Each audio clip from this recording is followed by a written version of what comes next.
Have a nice day, everyone. My respect to all in attendance of this orientation of the newly designated district youth formation coordinators of all the districts of the Department of Education Division of Bohol. Of course, my morning greetings specifically to our STOD Chief, Dr. Dire Delihiro, and the three youth formation officers considered as our project development officers on youth formation, Ms. Marina Bernasor, Ms. Ayan Dolauta, and Ms. Angela Trimulador, and also to all, again, to all the designated district youth formation coordinators and to our uh, facilitators who are, I believe, are also members of the division technical working group for the youth formation section of the schools governance and operations division. Well, do not be bothered why in my background is a TV set and I am against the wall. Just to tell you, just to inform you, for transparency's sake, I am still in the quarantine as part of compliance to the health and safety protocol of the province. No, considering that I was in another province, I was in Cebu, and I came back to Bohol last Saturday, so that's why still I am in the quarantine area right now. And this is the fifth time that I am in quarantine. Fourth time as traveler, and one time as COVID positive. So 5 times na. This is a great experience. So if you will ask me how good to be in the quarantine area, well, if you think it positively, it is still good. There are a lot of things that you learn, a lot of things that you have to adjust, and part of resiliency as we face the challenges. Well, going back to the main goal or purpose or objective of your gathering, which is very basic, understandable, no need for further explanation, but just for the sake of, let's say, clarification and giving you guidance, and as they say, to give you inspiration. It's very clear it's an orientation. It's because you are a newly designated district youth formation coordinators. So therefore, it is just an additional task which does not carry additional salary or remuneration. It is still that you are appointed as teacher, but part of the challenges is uh, in our what we call it job description. The last one is perform other tasks as designated by the proper and right authorities. So here it is now. You are designated as district youth formation coordinators because the people in the schools governance divisions, in the youth formation sections, and in your district supervisors believe in your capacity that you can carry out the task, the responsibilities, the rules assigned to you as district youth formation coordinators. As designated, again, as I mentioned, it is just a mere imposition of additional duties and responsibilities, and it does not carry additional remuneration. Well, in the memorandum issued to this effect, it's very clear that there are several objectives. First and foremost is to orient you on what will be your task, what will be your role, what will be your duties and responsibilities as the district youth formation coordinator. So it will be laid out by the organizer, by the team, the technical working group, led by our three youth formation officers. It will be laid out on what are our expectations as the designated youth formation coordinators in your district. Of course, the second one is you will be guided and you will be informed on what are the national programs, projects, and activities as given and as released by our national Department of Education, the Youth Formation Division of DepEd. So, so that you can plan out, you can think of something on what to do, on how to contextualize the national DepEd programs, projects, and activities that will fit to your situation, that will fit to your location, and that will fit to the kind of learners and the kind of school you are in, or the type or kind of districts that you are handling as coordinator. And basically, it is also for us to ensure that all the schools and all the districts in Dipit Bohol shall strengthen the implementation of the national DepEd programs, projects, and activities. Because managing more than 1,000 schools, when we have wherein we have only three youth formation officers, we cannot ensure full implementation of the different programs, projects, and activities without your help, without you at the district level. And so therefore, it is expected that with your designation, you will serve as district focal person for all concerns, for all activities, for all initiatives and innovation with regards to the promotion of youth formations. So, as your father, because this is what they always say, that as superintendent, I am the father. I am the father in terms of our mandate as a public servant.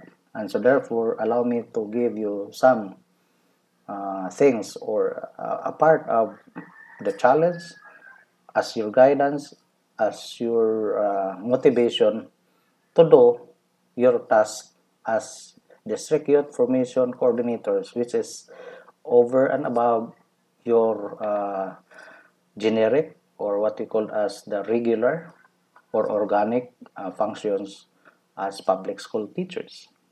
So first is do not limit on what is laid out from the national in terms of programs, projects, and activities. So as stated in the what we call as Enhanced Basic Education Act, which is Republic Act 9155, there is what we call as empowerment.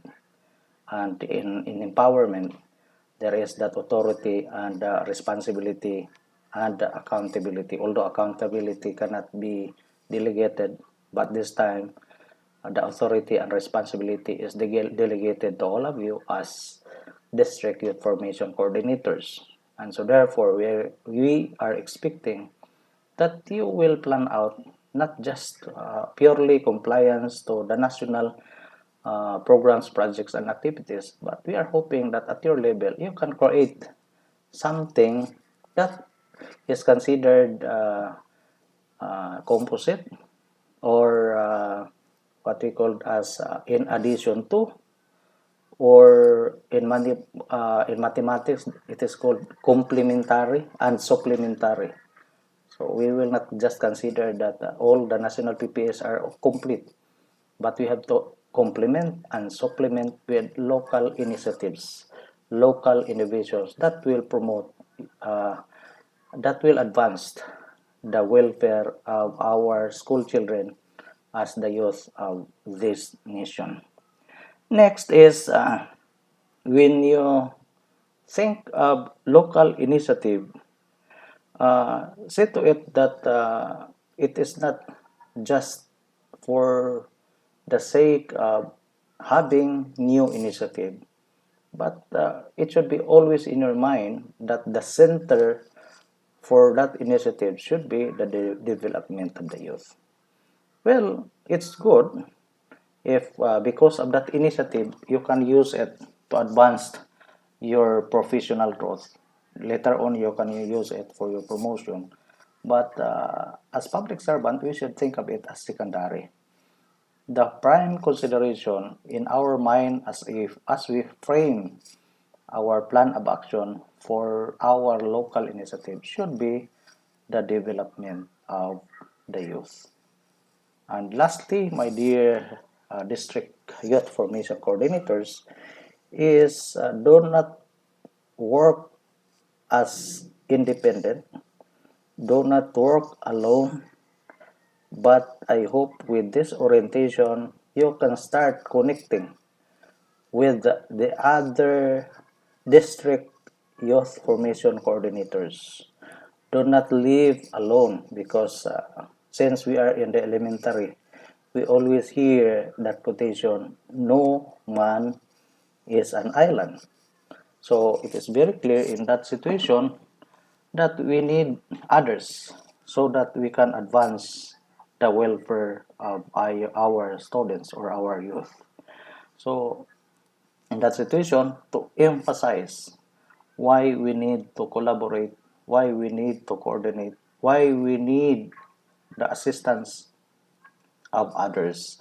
Allow me to share with you just a short story, and this will probably wrap up what I am saying today, and hopefully will guide you for you to become the best and the outstanding district youth formation coordinators. This story, I shared it already several times to other groups, and perhaps you have joined those groups, but just for this, because I believe this story is appropriate for this gathering. So allow me to share it again. This is entitled Independence versus Interdependence. A young boy and his father were walking along a forest path. At some point, they came across a large tree branch on the ground in front of them. The boy asked his father, "If I try, do you think I could move that branch?" His father replied, "I am sure you can if you use all your strength." The boy tried his best to lift or push the branch, but he was not strong enough and he could not move it. He said with disappointment, "You were wrong, Dad. I cannot move it." "Try again," replied his father. Again, the boy tried hard to push the branch. He struggled, but it did not move. "Dad, I cannot do it," said the boy. Finally, his father said, "Son, I advised you to use all your strength. You did not do it. You did not ask for my help." My dear uh, district youth formation coordinators, our real strength lies not in independence but in interdependence. No individual person has all the strengths, all the resources, and all the stamina required for the complete blossoming of your vision. That requires the inspired collaboration of many like-hearted individuals. To ask for help and support when we need it is not a sign of weakness. It is a sign of wisdom. It is a call for greater strength that lives in our togetherness. When by yourself you cannot manage it to complete any task, then use all your strength. And that is turn around and ask for help. Just like with the story, the father is very clear. His instruction to his son is to use all your strength. And that all strength refers to collaborating, asking for help, asking for assistance, because in that way, as they say, no man is an island. So your weaknesses will be supplemented and complemented by the strength of others. The same with others, their weakness will be supplemented with your strength. With that, I am pretty sure, I am quite sure that Deep in Bohol youth or students will be developed into future leaders because of your guidance as district youth formation coordinators. To all of us, should I say, have a blessed day ahead of us. Mabuhay ang DepEd, mabuhay ang DepEd Bohol, because in DepEd Bohol, we care for all. Bihol, Bohol.